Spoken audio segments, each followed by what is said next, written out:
The reverse taper Golf Pride putter grip.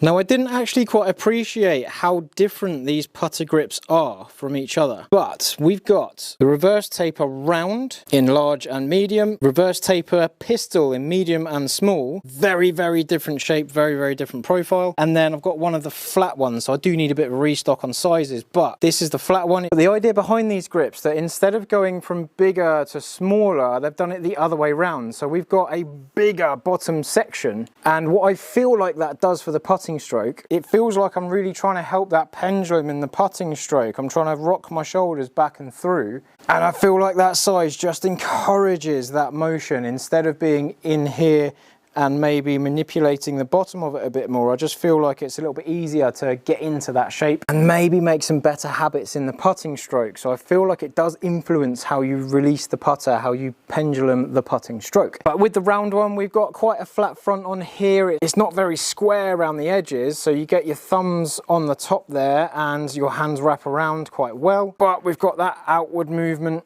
to use through the ball. When we go into the flat version, we've just got a bit more length down here, and when we look at it from the other side, we've got quite a round underbelly, but it does go up the sides a little bit longer. So I feel like this is good with people that have their hands more on the sides of the putter grip going back and through, as well as having that thicker bottom. But the one that I like the most in this range is the pistol, because it feels like it's got a two-way lock mechanism in terms of the hands positioning. I feel like on that bottom hand where this paddle sticks out, and that's generally what we get when we have a pistol style grip, this bit here, the hand wraps around this bit, so we've almost got a locking mechanism here on the left hand, and then we've got a 90-degree swing with a flatter bit on that bottom hand. It reminds me of what the pistol does in the Flat Cat series from the last video. So I get that left hand lock and that right hand lock in here 90 degrees apart. I feel like I'm gripping the putter from two different angles, so it's harder for me to twist it and manipulate it during the putter stroke. But I could well be clutching at straws because we all want something that helps. But this could well be it.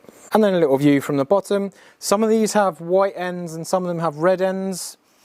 I don't actually know what that is. I actually prefer the red ends because they say on it what it is in terms of size and stuff, so you know which one you've got. But have you used any of these before? Do you like them? Do you not? What grips on your putter? Let me know in the comments.